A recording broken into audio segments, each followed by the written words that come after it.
It's the Maxwell Institute podcast. I'm Blair Hodges. Christopher Blythe's new book focuses on Latter-day Saint views of the end of the world, which might seem like it's a little bit on the nose right now, but here we are. Blythe goes back to the beginning of the Church of Jesus Christ of Latter-day Saints to find out how early church members thought about the apocalypse, the cataclysmic end of the world, which would usher in a new peaceful era under the reign of Jesus Christ. The more tension Latter-day Saints felt with the United States, where the church began, the more intense their ideas about how it would all turn out became. But Blythe says violent visions of end times destruction began to fade as the church became more mainstream in American culture. Questions and comments about this and other episodes of the Maxwell Institute podcast can be sent to me at MIPodcast@byu.edu. I'm sitting here right now with Christopher Blythe, and I want to set the scene a little bit for listeners because this is the first interview that we've ever done in the new Maxwell Institute building. So, Chris, you are the very first one to join me here. Exciting times. Yeah, so we're sitting in the new Maxwell Institute library. I won't typically be doing interviews in here, but it's empty in here. The books are not on the shelves. I can't wait until the place is finished. We've got art up on the walls throughout the hallways. Offices are getting put together. It's an exciting time at the Maxwell Institute. And Chris, how have you spent your summer? How's it been with COVID going on? I've done a lot of childcare. So I'm there.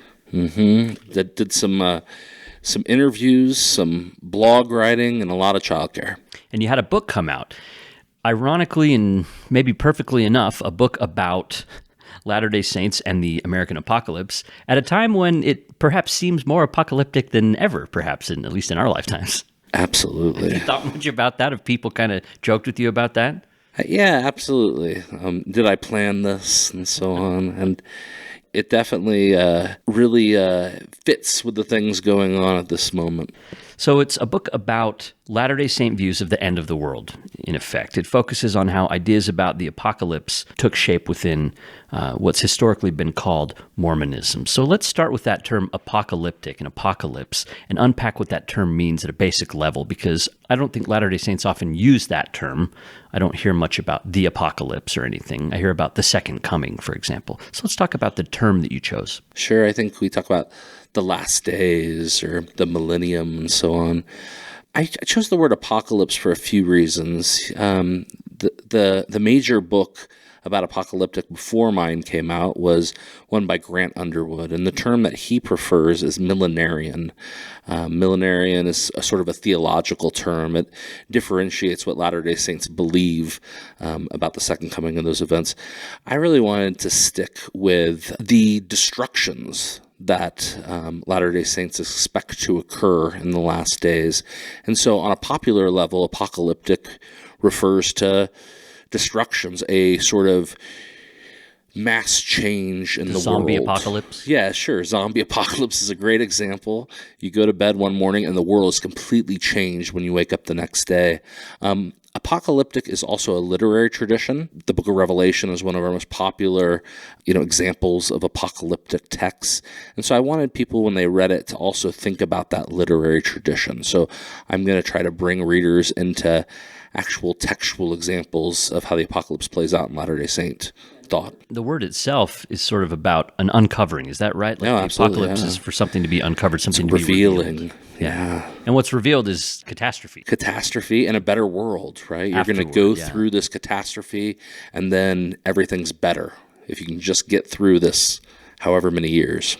Different religious traditions within Christianity have different views of how the apocalypse will look. They have different terms for what they call it. They have different ideas about the timeline of it.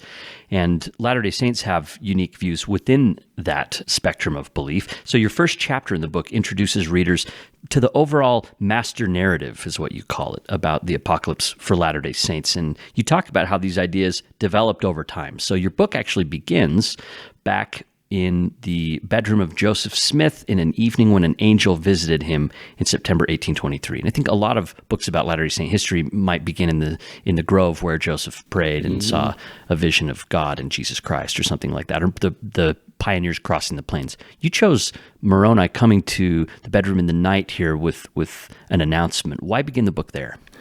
Oh, that's a great question. And I wrestled with it. I wondered, should I start with the introduction of the church itself or the Book of Mormon? But I think this moment with Moroni really gets to the heart of Joseph Smith's understanding of his own personal mission. I think it's well known at this point that Joseph rarely shared his experience of the first vision. It's not until 1838 that it seems like he's woven his experience of the first vision into the history of the church. However, this story about Moroni, the experience of meeting an angel who's going to lead him to the Book of Mormon plates, has been a standard of his testimony and of his personal history ever since. And as I hope I show in the book, this moment is completely apocalyptic. Here is, as we see in other apocalyptic texts, an angel appears and guides a visionary through the events that are expected to occur. There's even a text involved, right? I think Absolutely. You talk about how in the Hebrew scriptures, there's an angel that brings a book, I think to Isaiah. Yes. And then Isaiah and John the Revelator and Ezekiel, several visionaries, and including an extra canonical text, are receiving a book from an angel that's going to guide them this way. I just imagine that scene of Joseph, this teenage boy lying in his room, and then an angel appears, and what does he do? He doesn't have a normal conversation with Joseph, at least so far as we can read the text. He really recites scripture.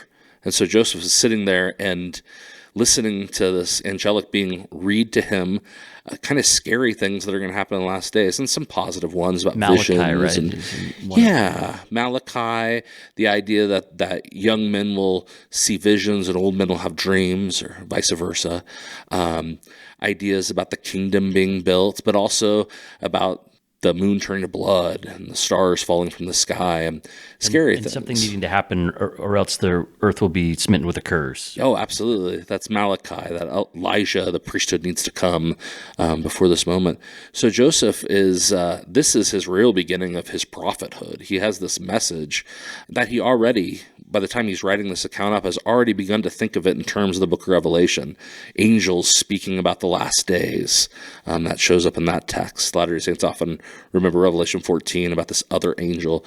And Joseph's already kind of placing those things together, that he's hearing that last day's message from that apocalyptic messenger. Right, and Joseph would have had some ideas about how this all works, being somewhat familiar with the Bible even as a young man. So as Latter-day Saints developed ideas about the end times, and as Joseph Smith developed ideas, he wasn't operating in a vacuum. This was a hot topic in the 19th century. So you say that America had a long history of apocalypticists dating back to its European discovery.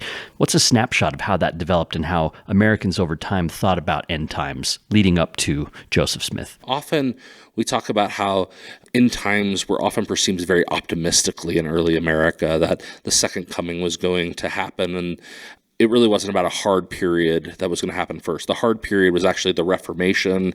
Many Protestant Americans thought Catholicism, this Dark Ages, were that tough period that was going to happen. That was like the great beast or whatever. Yeah. The Pope and all of this, yeah. Right. So they had a very historical trajectory of how these events would happen. But the major events that I think is so interesting is here Europeans come to the Americas, and immediately they think it's the fulfillment of prophecy. Others are having questions about how native peoples relate to last days ideas, particularly believing that they're Jewish peoples that need to obtain the gospel, learn the gospel. All sorts of ideas about this new place and how it relates to biblical events. As I think about the story of the Latter-day Saint tradition, I think it immediately picks up with those same questions. What is special about this new land?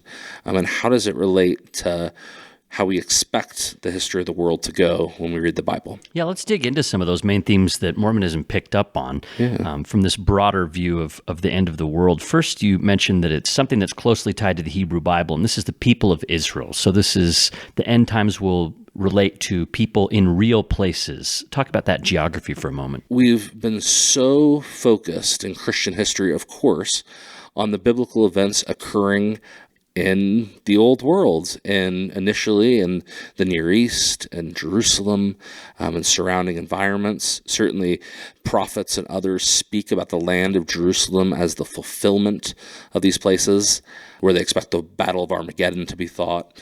fought where a sort of messianic figure or Christians, Jesus, will appear. And also they'll speak of things like the North countries, which Christians will pick up on and relate to modern-day Europe. But when we get to the New World, the Americas, people want to wonder how these events are actually going to be positioned right there. So Joseph Smith immediately is going to want to find the city of the New Jerusalem.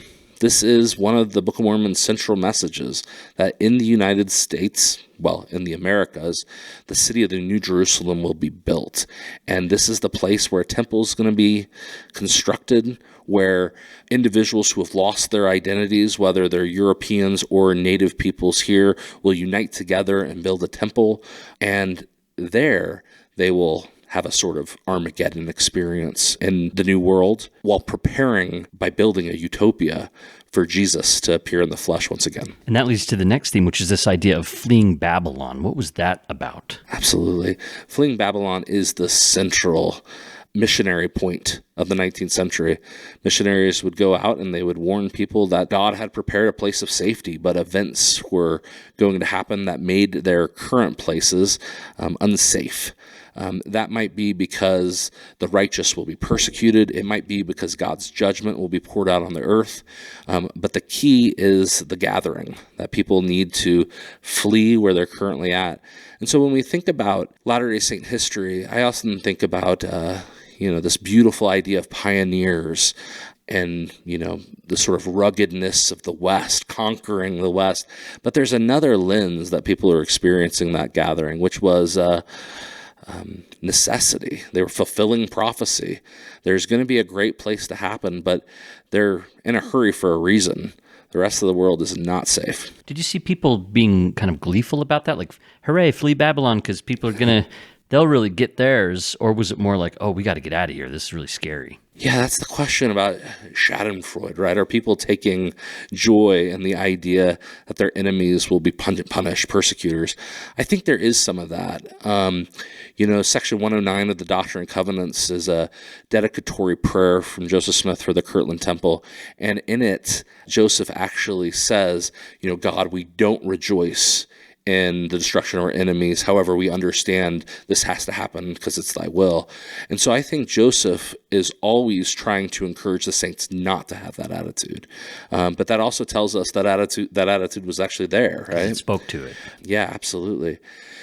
But for the most part, I think people wanted to bring their families to Zion. And so you didn't just flee to Zion, you prepared to go back on a mission. You raised your kids up and you sent them back on missions. And the goal was to bring all the righteous. There's also an idea that you'd construct this sort of perfect society out in the West. And this was a society of complete pacifism. So a great scripture, I think it's section 45, discusses how in Zion there'll be peace, right? So if you don't desire to draw the sword, you'll have to flee to Zion. So it's not that the saints are great warriors or something. The idea is that anyone, whether they're believers or not, should come to wherever the saints are, and there they can have safety. So a lot of the apocalyptic things I discuss in this book talks about that, once these destructions happen, Zion will just be full of refugees. I think it's an important idea.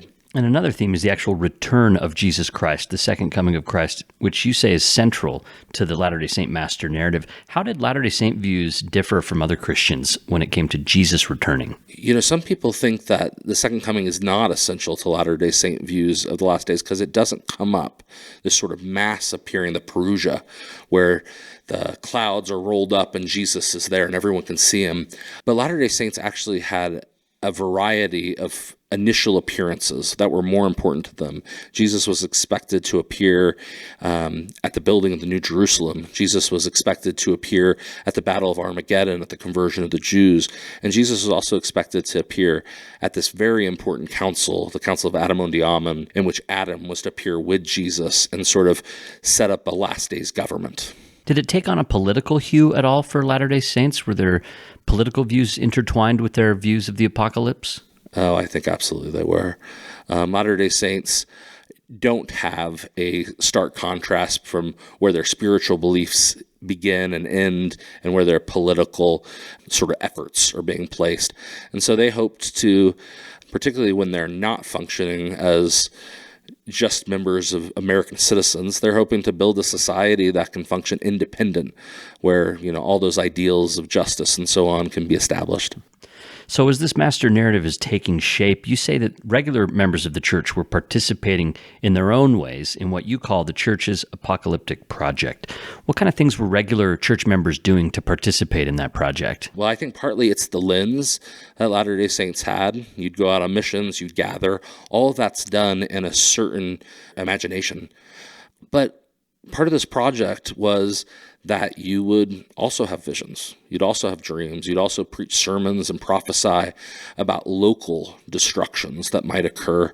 And people literally had, they discussed Isaiah, they discussed Revelation, and they didn't discuss it just for a faraway land. They discussed it for right wherever they happened to be. Did they expect it to be pretty soon then? I mean, the name of the church is Latter-day Saints, so... Absolutely. I think in the early Latter-day Saint tradition, the second coming, these last days events were very imminent, so much so that I see church leadership often playing a role instead of often saying these events are near, but an equally important role of saying they're not that near. So expect it in 2 generations. Don't expect it tomorrow.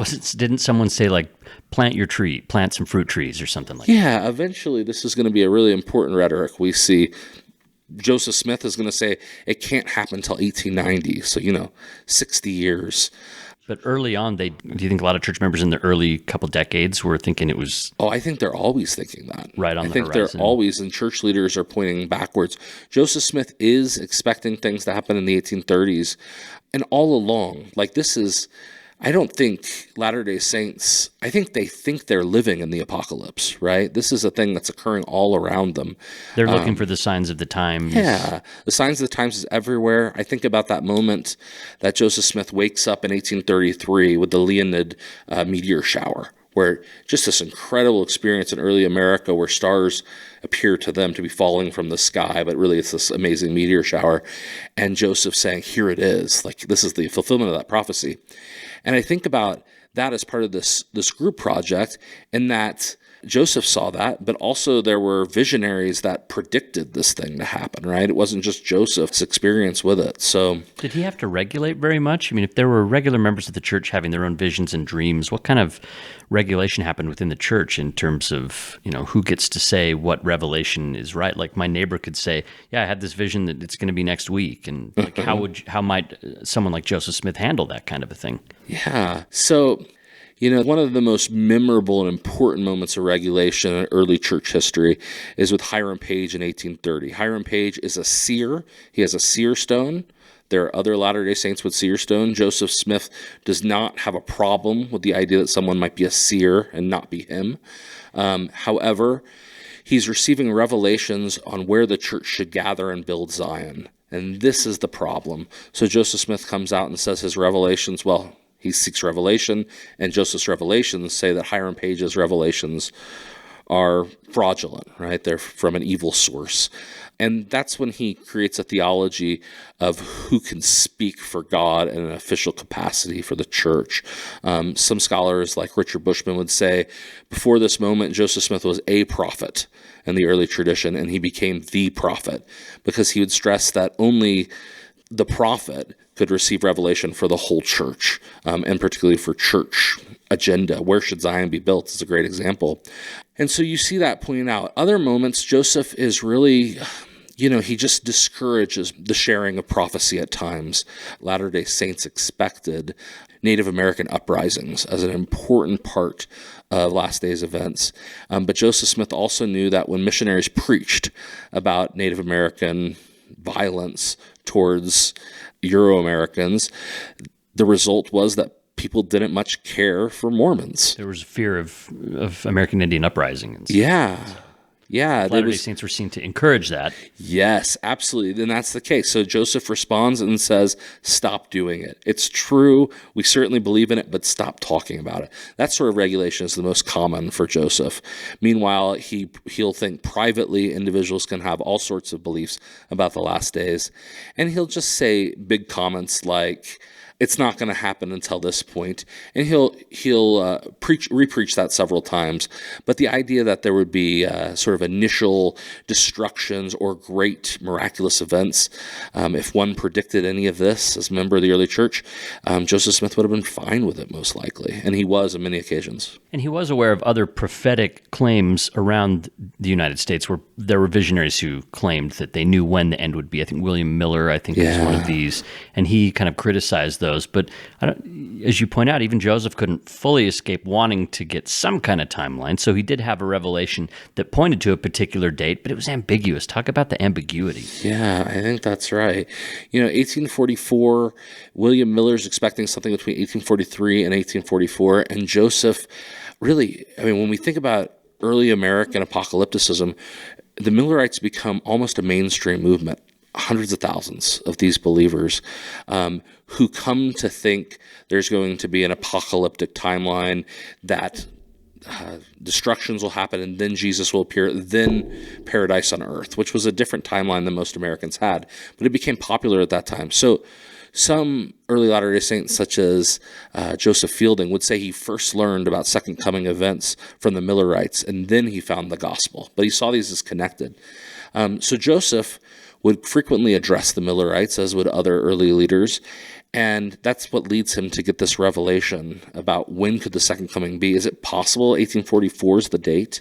I think ambiguity is really important. So Joseph has this revelation, and initially he's telling people that maybe 1890 is the winding up scene. Doesn't it say, Joseph, if thou livest until you're 85 or something like that. Yeah. That you'll see the face of the Son of Man. Right. Which is like, and so what does that mean exactly? So early 1835, he's pronouncing that like, what's he say? 45 years, is that the right math? 55 years will be the winding up scene. Yeah, like when it would have been his 85th year of life, or right. The calculation. So 1890, 1891. And then by the time he gets to 1843, when he writes this other revelation, he says, well, this is the experience I really had. And the experience said, yeah, I'm going to see God by the time I'm 85. But what does that really mean? Like, am I going to be dead? Is it going to be some sort of preliminary second coming? So there's that ambiguity. And so when 1890 rolls around, the church has to ask that question, what's really at stake here? And of course, most church leaders take that second perspective of Joseph that we don't really know. Right. And then obviously he died young. He died in 1844. We're talking today with Christopher Blythe. He's a research scholar here at the Neal A. Maxwell Institute for Religious Scholarship. We're talking about the book Terrible Revolution, Latter-day Saints and the American Apocalypse. So Joseph is killed. He's assassinated by a mob here. And in your second chapter, you cover martyrdom and apocalypse. And you write, in death, Joseph Smith entered the cosmology that he'd outlined during his life. How did that look? There's a couple points. Both of them leads me really to ideas that Sam Brown has introduced in his wonderful book on heaven as it is on earth. He makes 2 points about Joseph. One, that Joseph is the final martyr in Latter-day Saint ideas. In the book of Revelation, there's this scene where John sees the martyrs who are under the altar in the throne room of God. And these martyrs are praying and lighting incense, and they're in mourning. They're saying, when are you going to avenge us, our deaths, right? And they're told that they need to be patient, that they need to wait until all of the martyrs have come, and then God can act. And so early Latter-day Saints read that, and they really believed that martyrdom was part of their last days mission, that they would have to die for their faith, and that would prepare for these events to occur. And what Sam Brown notes is that Joseph is that last prophet. People expect with his death, these events will kick off. And where he kind of ends with that idea, I try to begin with it and say, what did they really see, how that looked? Because we're 200 years later now, and we're still here, so. Right, and that's the question, right? If we were going to incorporate that into modern LDS thought, what would that look like? And I think we do in a sense. The other side is that Joseph, in Sam's language, is a secondary savior. And so he plays a role in early ideas of Latter-day Saint cosmology where he's greeting the dead when they appear. He's certainly leading there's these great quotes that I draw in Terrible Revolution about Joseph Smith leading the destructions. So Joseph becomes this really active agent there. At the same time, Joseph is trying to help the faithful. And so when you die, the person you expect to see is Joseph Smith, who will guide you over to the other side and give you your mission and which is so interesting. introduce you to everybody.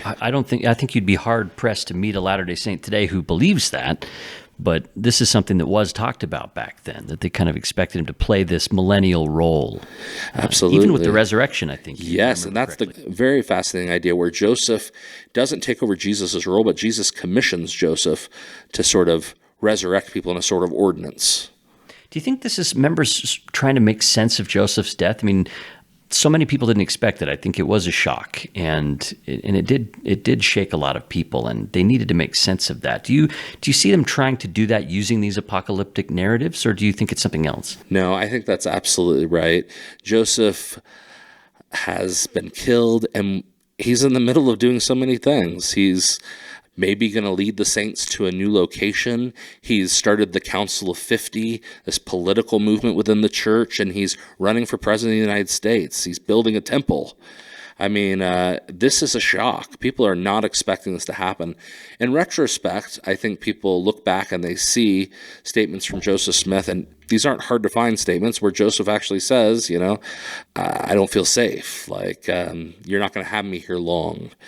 And they begin to think about what those comments mean and relate it onto sort of, it seems to them from the perspective of July 1844 that Joseph knew all along that this events were going to happen.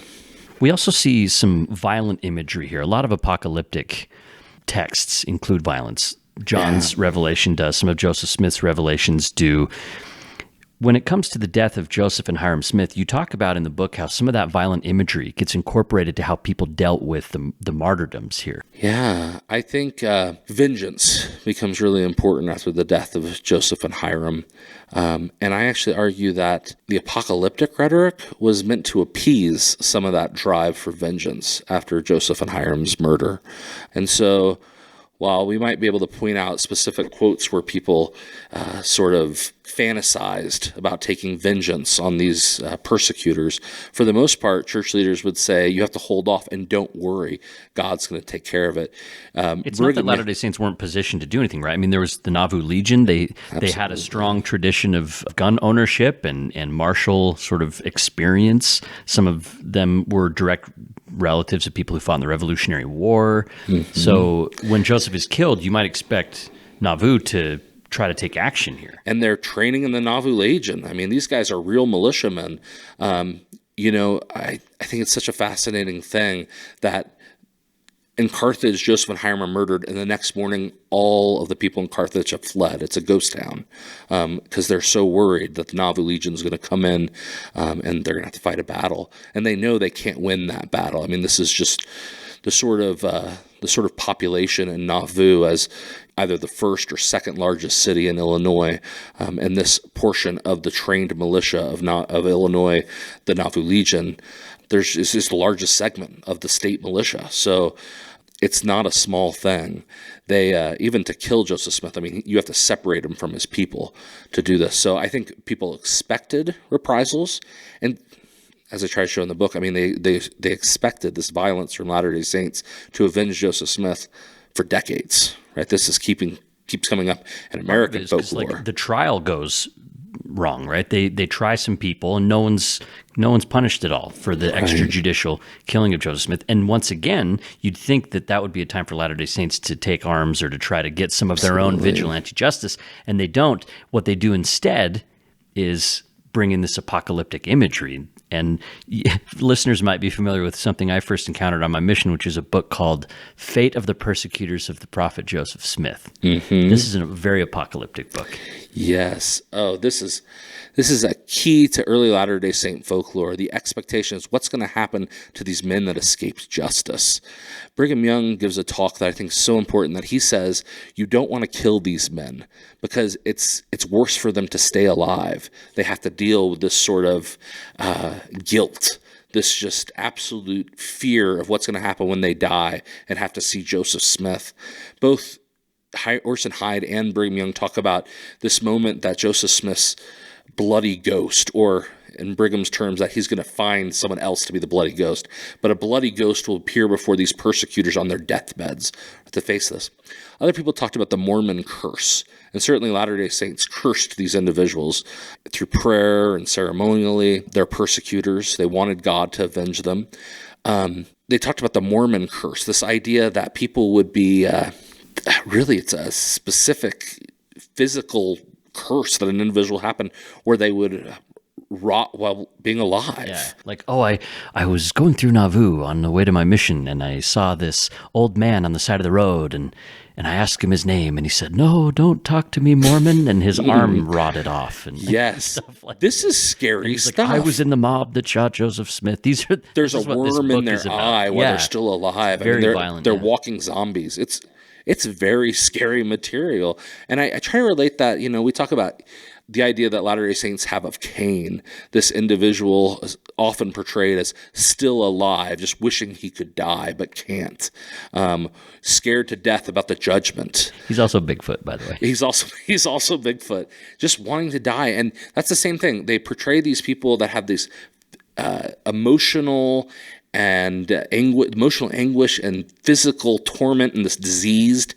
And then also they can never settle down. They just wander through their lives. So yeah, you'll see them on the side of the road, and you'll see them on the trek west.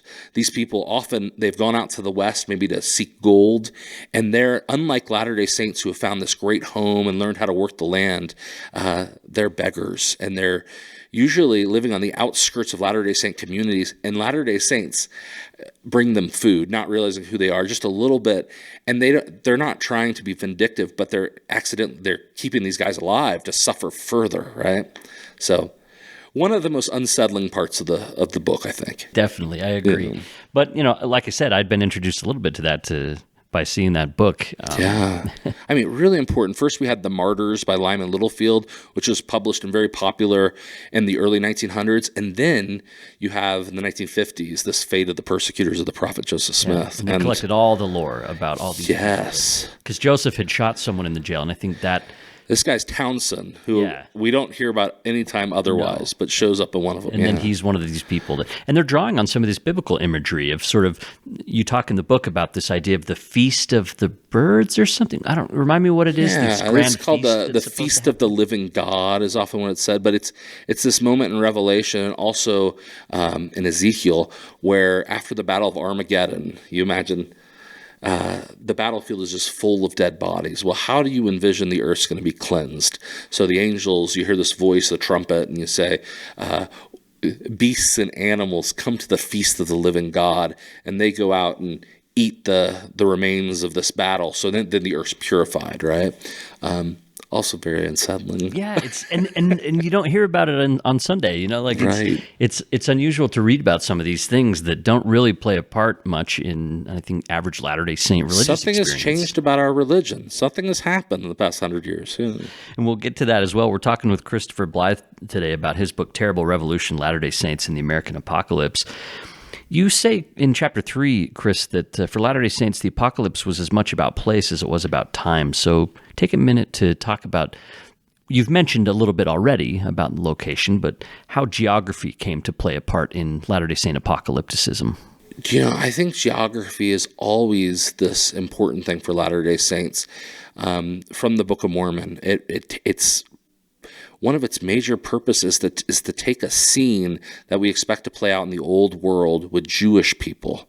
Now we're bringing it forward to the new world with native peoples here playing a significant role and occurring right in this scene in the Americas.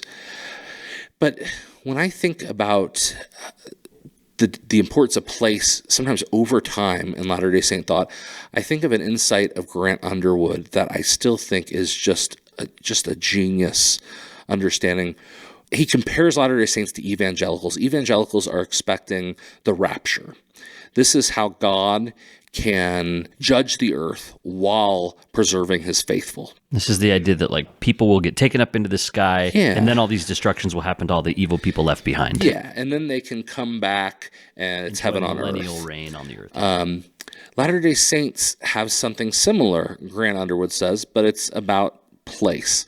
So God is going to pull people from Babylon. Babylon is where those events are going to happen, which is, Babylon is everywhere Zion's not, right? It's the world. And he's going to create this place, Zion, where the faithful can be preserved and protected. And that's why it's all about place. It's not so much, is it going to happen tomorrow? It's, you need to get to this great place. And it kind of moves. So Jackson County was supposed to be sort of that center place, but then the church itself is displaced from there.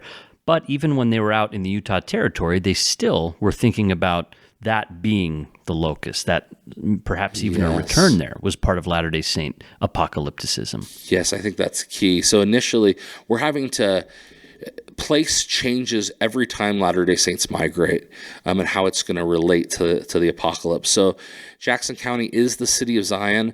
We move to Nauvoo, Illinois, and Jackson County, in a sense, it's less discussed, but people still talk about the possibility of going back there, or eventually as the fulfillment of prophecy.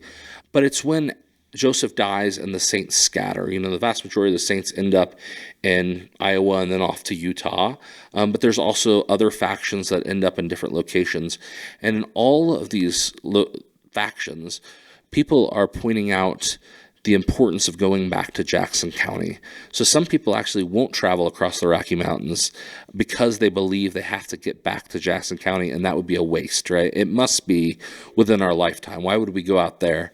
It's pretty fascinating. At one point, Brigham Young even says that he expects we'll be back there. He says it in 1853. He says he thinks we're going to be there within 7 years. So, there's certainly that urge to get back there. So what are these other spots, these temporary gathering places? They're still places that God will protect individuals for the short term, right? And you see prophecy morphs. So when we're in Utah, it's really focused on the Rocky Mountains. When we start moving south into Arizona, and then we have colonies in Mexico, for these groups of people begin to talk about the importance of Mexico and the fulfillment of prophecy. When people migrate north to Canada, all of a sudden you see lore of other legends putting Canada into that conversation. And part of this, too, is a revelation Joseph Smith recorded in 1832 that speaks of one mighty and strong, this idea of a strong prophetic figure. And how did this come into play with Latter-day Saint views of the end times? Yeah.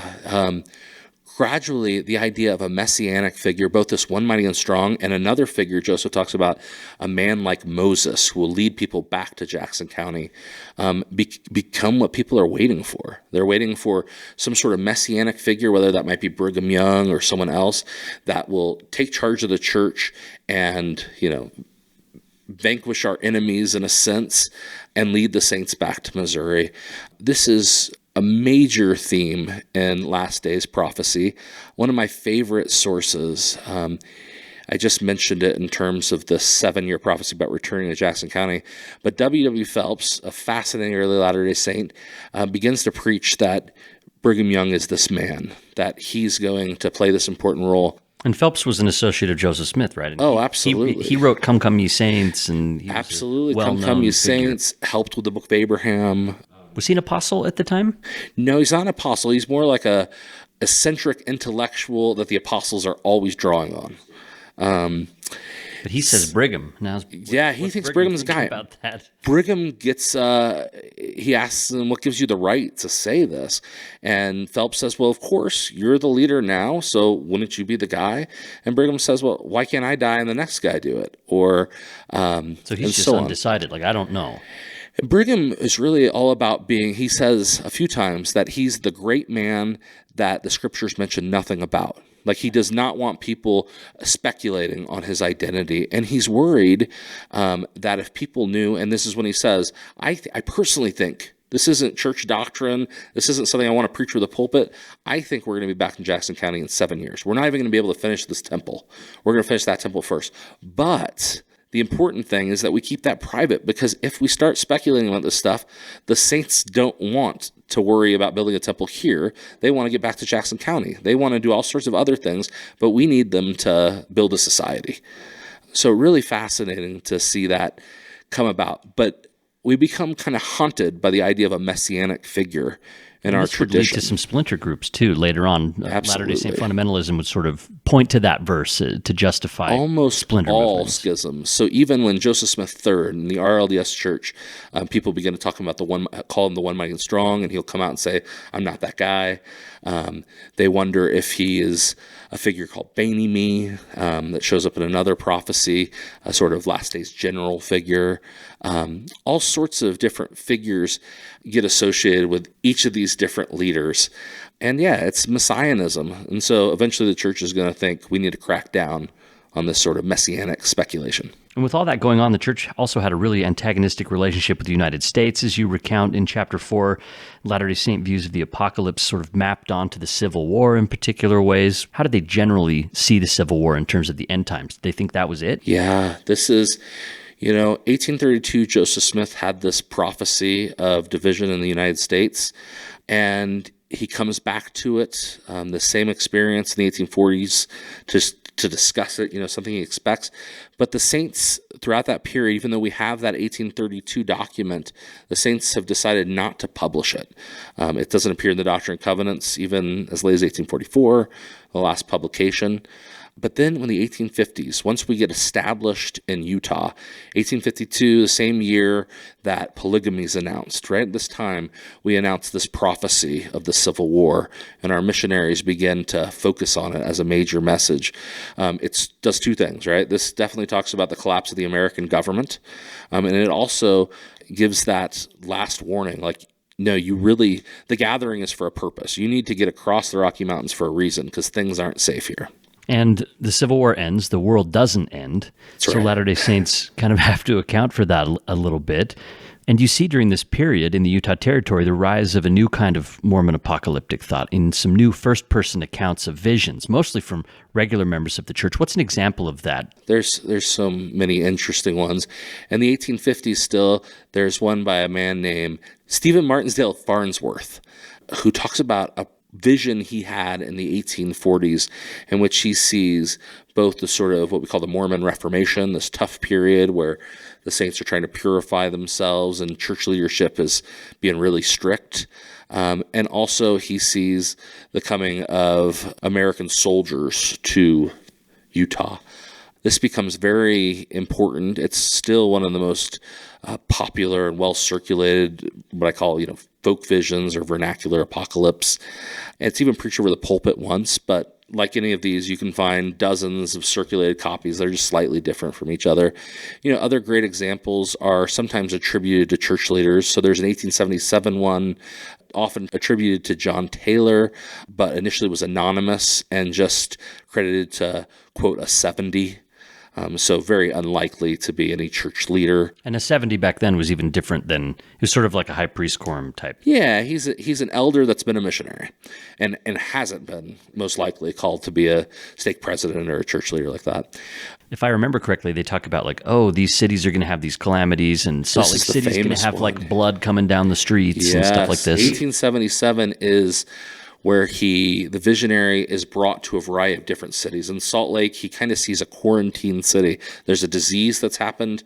The righteous have been It was really creepy to read it right now. The empty streets and stuff, because I just have been experiencing that. Right. Isn't that fascinating? So yeah, I've seen a few people post that online to say it's happening now, 1877 visions. So they have pointed to that one. Yes. Wow. Oh, and this is everywhere. This 1877 vision is everywhere, and is still quoted today, credited to Wilford Woodruff, who thought it was interesting, so he recorded it in his journal. He recorded it, right? Yes, he puts it in his journal. According to the best info you have, who do you think wrote it? You just think it was some anonymous 70? I do think it's an anonymous 70. There's some people who think it's an astrologer. I don't. I think we just don't know who it is. And I think this astrologer just has a great copy. His name's Steele, Jonathan Steele, I think. I think more likely it's just an anonymous figure. And because people began to credit it to different church leaders, it just spread everywhere. Ultimately, this one would initially gain popularity as Joseph F. Smith's vision. Joseph F. Smith would have to preach against it in the 1880s. And then again in 1918 at his last general conference would come out and say, I didn't write this thing. then it would be credited to Wilford Woodruff, and right now is most often credited to John Taylor. Pretty fascinating. The other church ones, leaders react to these. I mean, when they get credited to them, there's an issue, right? But for the most part, if people are prophesying an attack by the Americans, the American military on Utah, I mean, we see this in 1857. They're expecting it. Most of these prophecies are completely mainstream. They're published in church newspapers, sometimes preached over general conference pulpits. It really is a group project. People aren't nervous about an individual who would prophesy, an individual who would talk about their dreams or visions, so long as it doesn't set them up as a celebrity, so long as it doesn't specifically tell the church what the church should do, and so long as it doesn't predict anything too out of the ordinary. And you can make those distinctions, as people will find if they read your book, because you also talk about some splinter movements and some other groups that did those things in their prophecies. Absolutely. And as a result, sort of separated from the church. So people can check that out in the book Terrible Revolution, Latter-day Saints and the American Apocalypse. Your next chapter talks about how there's some pretty big changes for the church that happened. So at the turn of the century, the church is going from a relationship of deep mistrust with the United States to becoming more of an acceptable part. Utah is granted statehood. Latter-day Saints are moving more into the mainstream of American culture. And in looking at that history, what happened to Mormon apocalypticism? Because previously it was sort of this antagonistic relationship that the church had with America, and the apocalyptic stories played out in that sphere. So the church became more acceptable within America. What happens to those stories of apocalypse? This is so fascinating. For right in that period, those prophecies begin to be read as America as the hero. When previously America was the enemy and the church was the hero preserving things, gradually we begin to think about the United States again as that central figure. Scholars have sometimes called the Redeemer Nation. We imagine that sort of Redeemer Nation, and we're part of it. And of course, we still imagine we have a very essential role in it. So, there's always been a vein of political messianism where Latter-day Saints are going to preserve the Constitution. Sometimes, perhaps they'll serve as politicians. Joseph was running for presidency. And so the Constitution will hang by a thread. Yeah. And so once the manifesto is signed and statehood happens, George Buchanan, for example, immediately says, this is how prophecy will be fulfilled. I wondered how we could preserve the Constitution out here. Well, now we can preserve it within the nation. And by being part of it. By being part of it. We see James Talmage in World War I saying America can't be beat because America is Zion in these prophecies. Just really interesting. It's a big change. It's a huge change. And part of that is because initially Latter-day Saints' understanding of apocalypticism is really steeped in pacifism. We're not going to fight the battles directly, except defensively. We're certainly not going to fight foreign wars. And then as we have statehood and people begin to put America in these special scenes, we have an internal kind of fight among church leaders. And you can see it happening in sermons and public discourse of how prophecy will happen and how Latter-day Saints will participate in events. Is it right for us to fight in World War I? Is it right for us to fight in the Spanish-American War and so on? Until we get into the deeper portion of World War I and World War II, where it's then assumed that we've all kind of reoriented ourselves with that prophecy. Now, gradually, I think we're out of that. This was a moment in time where the sort of political entity of the United States fulfilled prophecy. And I think today we might actually be kind of closer to that 19th century image of a Zion being built that's less based in the nation state. Right. As perhaps skepticism about political parties or governments, a rise of libertarianism perhaps, and these type of things would feed back into these more apocalyptic dualist views where Zion is not co-equal with the United States government and so on and so forth. So you see a rise of that. Happening, and you talk about that in the book. There's also at this time some people in the church who start to get really cynical and actually start accusing the church leaders of what they call unconditional surrender of Mormonism, basically. They see the church changing its narrative about end times, and they accuse the church of selling out or whatever. What's happening there? I think that's These right. People are like churchlier than thou people, basically. I think Americanization was a really... it's changing our identity. People had rooted themselves in an idea that the United States were our persecutors, that we were a sort of city on the hill, and that change, or that reorientation, that reimagination of how these prophecies should happen was really disorienting for people. So we see the rise of sort of fundamentalist movements that preserve these older ideas of prophecy. And polygamy and things. Polygamy, the church had changed absolutely.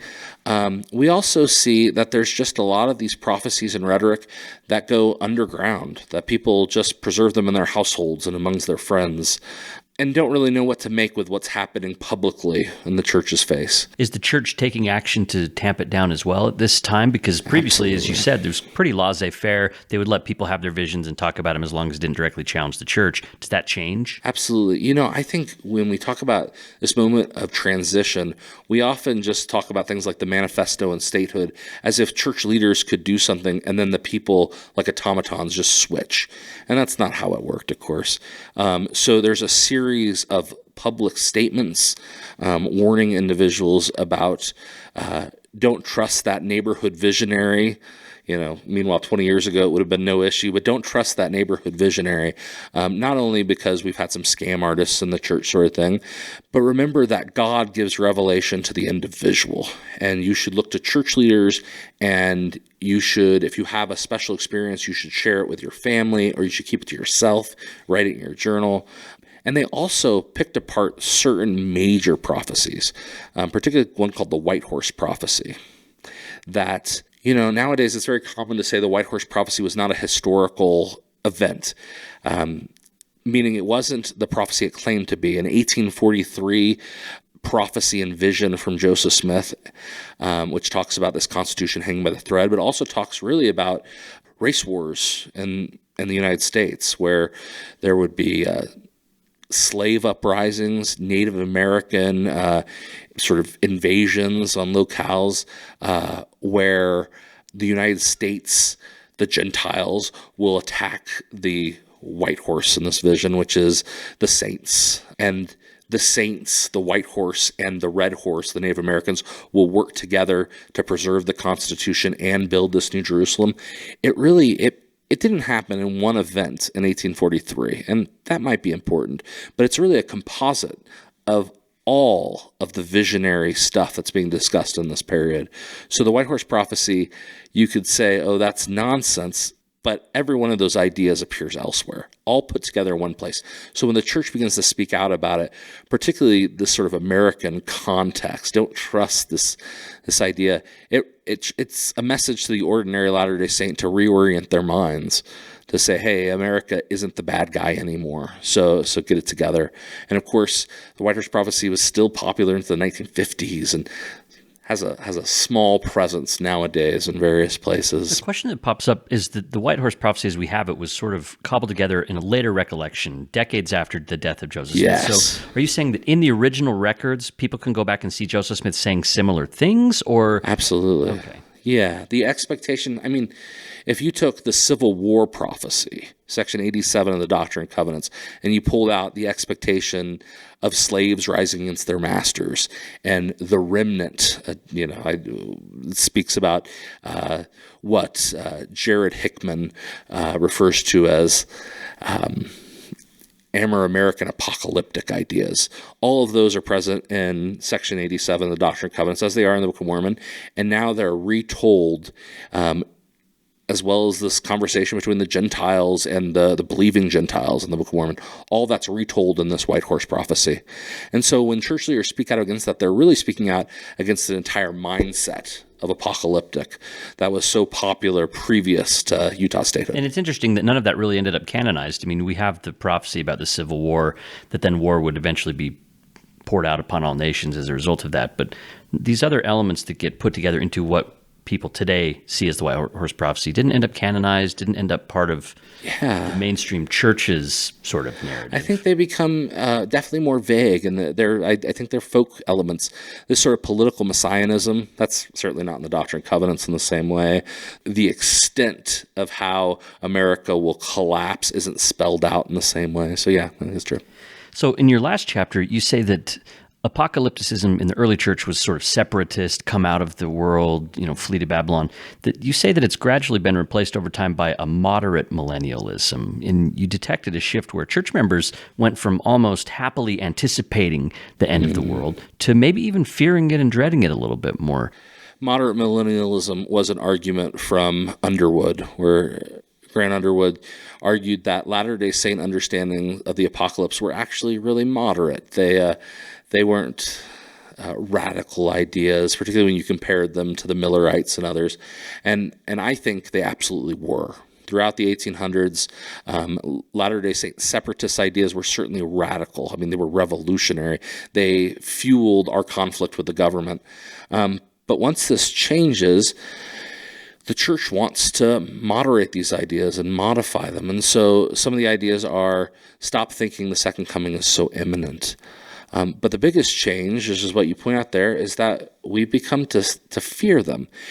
Fear of the second coming in these events doesn't make sense from a 19th century Latter-day Saint perspective because you come to the West. You're protected here.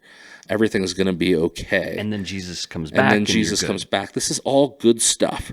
You can worry about other people. You go out and do missions and get them back. It could motivate you. But the idea that you would be afraid doesn't make sense. Now, it changes because we no longer have a notion of the gathering.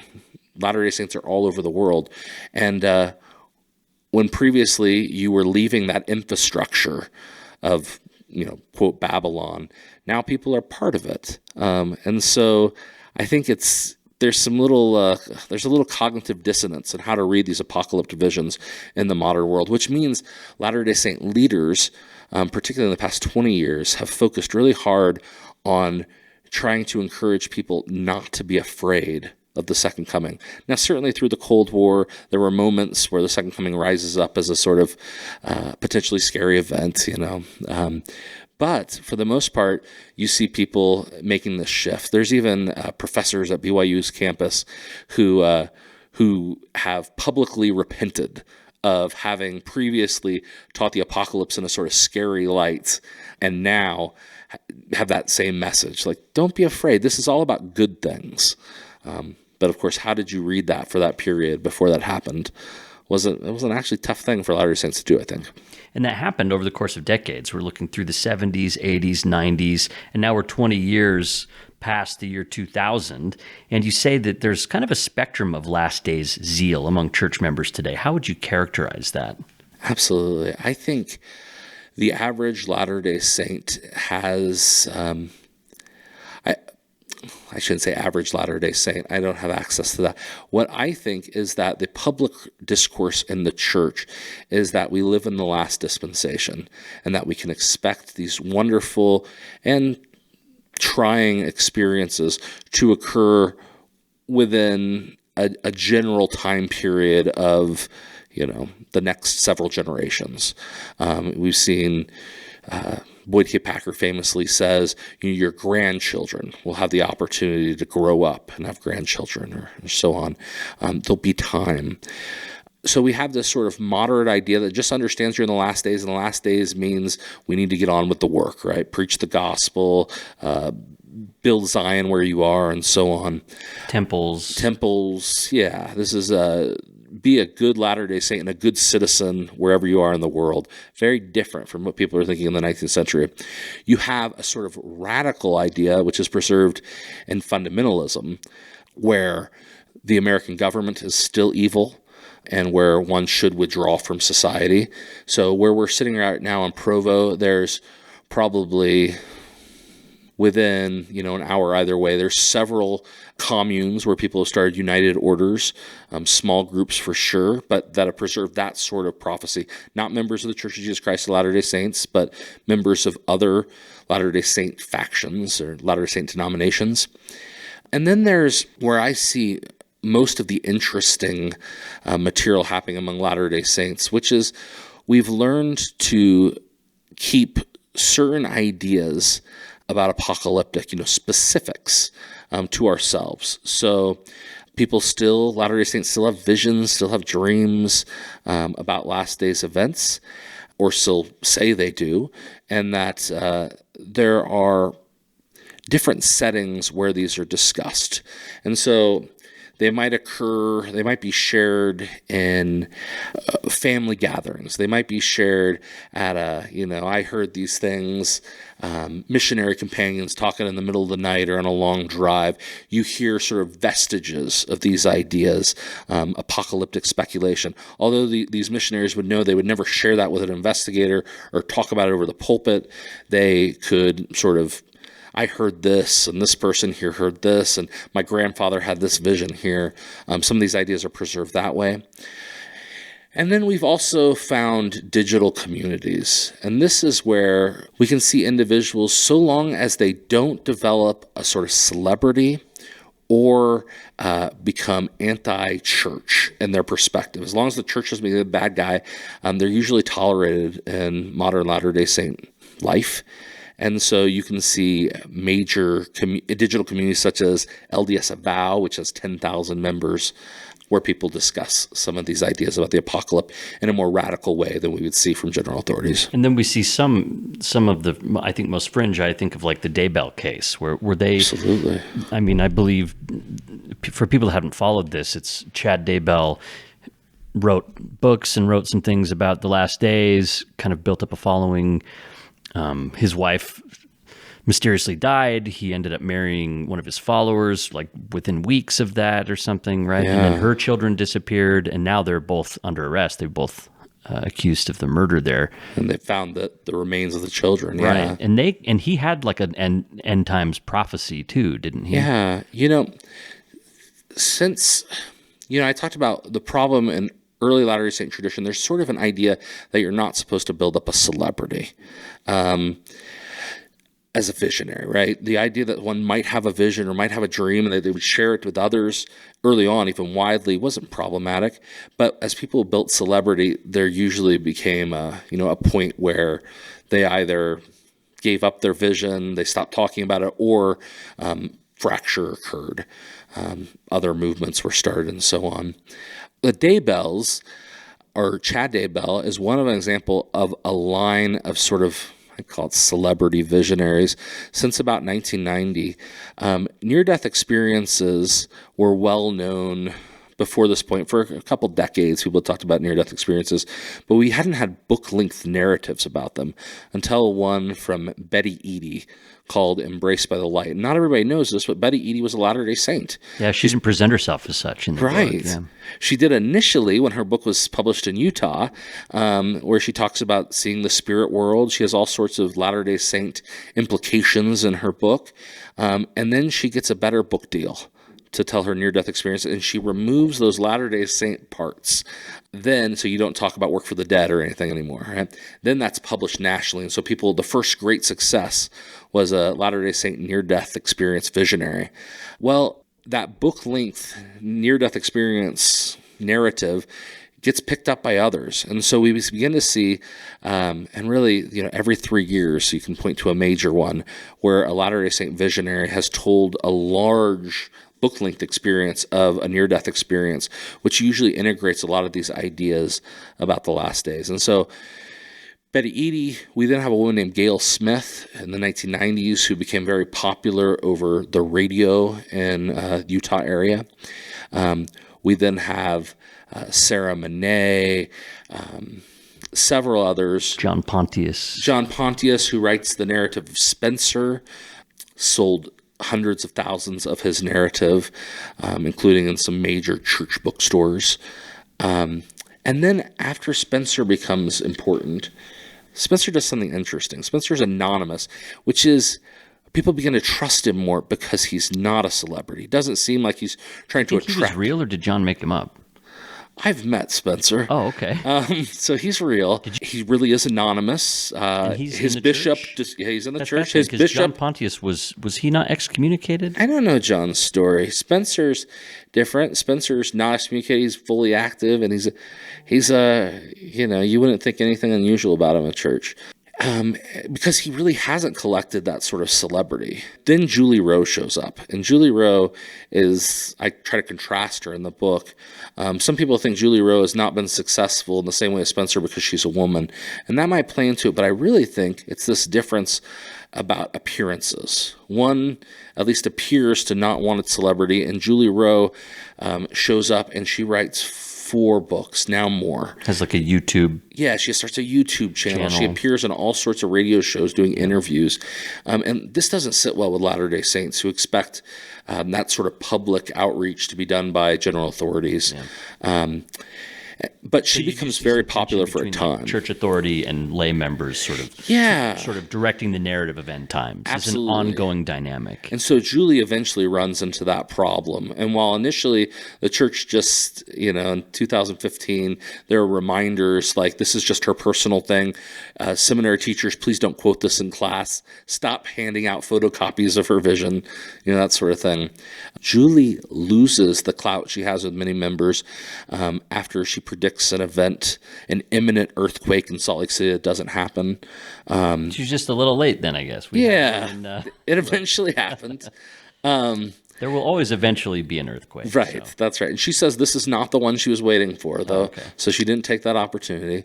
But Julie lost a lot of clout there, and that's when Chad Daybell made his announcement that he was a visionary. Before, I was never really interested in Chad Daybell because I kind of left out the fictional accounts of the last days. And he had written some fiction. Yeah, he's kind of a left-behind author, Timothy LaHaye for some Latter-day Saints who are interested in that narrative. This is all while you're working on your apocalyptic book. He announces it right when I'm, finishing my final draft. And so I think it's kind of interesting that he claims to be a visionary. And I've thought about that interaction between fictional accounts and apocalyptic narrative because you see actually some of the famous apocalyptic visions that Latter-day Saints still circulate, such as Angel on the Prairies, one written by Parley P. Pratt, is actually a fictional account, right? It's not meant to be a true vision. However, it tells a true expectation of a last days scenario, right? So Chad Daybell shows up at this time, and because Julie's on the way out, he's able to show up and be the in guy. And so builds up clout. His public voice is just like everyone else. The basic last day scenario for them is that God is going to call out, the term that's used is the call out. He's eventually going to tell the prophet, the president of the Church of Jesus Christ of Latter-day Saints, to tell the faithful to leave their homes, grab tents and food storage, and head up into the canyons. And there they can be protected. That's Chad's major message. It's not very different than anyone else's. You have lots of all of these individuals will point to different sort of geopolitical events and things, but that message is pretty basic. And then Chad privately begins to teach other ideas, which he never publicizes. And some of these are about, an emphasis on demonology and possession. Eventually, what he's thinking about zombies. Yeah, that seems really unusual. Like, I'm not seeing him drawing on Latter-day Saint stuff to kind of put some of that stuff together. So I think it's important, he has that Latter-day Saint basis in his ideas.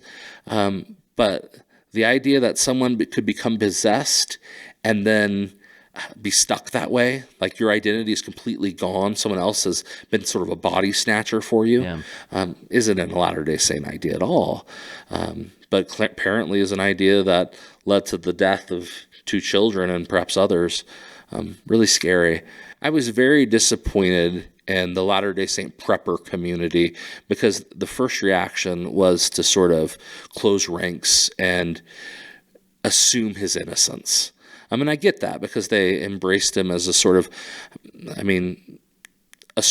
important voice. And it wasn't until the children's bodies were found that community quickly changed and said we were wrong and so you'd we're say sorry. That most of those people kind of see the writing on the wall. Oh, absolutely. Once this happened, everyone shifted gears. But before that happened, it was all a great big conspiracy theory, right? They were being persecuted and the kids were somewhere safe, just like they claimed. And I think it's really embarrassing to that community and really painful. I don't think, I'm interested in this Latter-day Saint prepper community where these prophecies are still important, where individuals also believe they're mainstream Latter-day Saints. I think it's interesting because it's so different from the experience of Latter-day Saint culture that we see in public or at church. It's a minority expression of the faith, but I don't think these are individuals that are, unsafe or maybe eccentric, but I don't think they're mentally unbalanced or something like that. I think for the most part, they're trying to prepare for bad things they expect to come.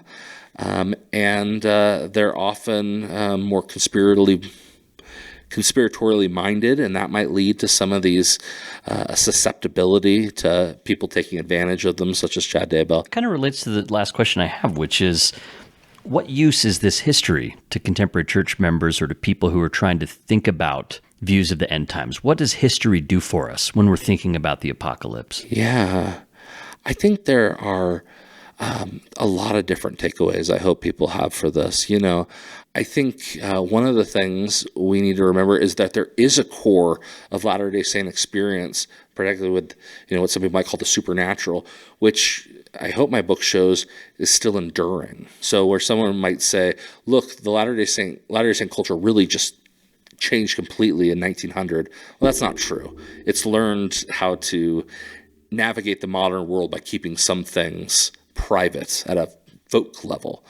When it comes to last days prophecy, I hope people focus on the optimistic of it.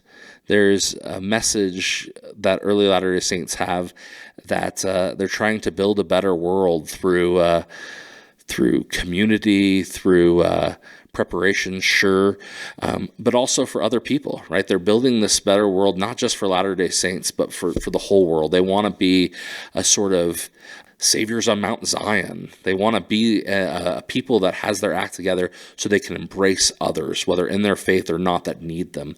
And I think that's a beautiful image of the last days that they have there.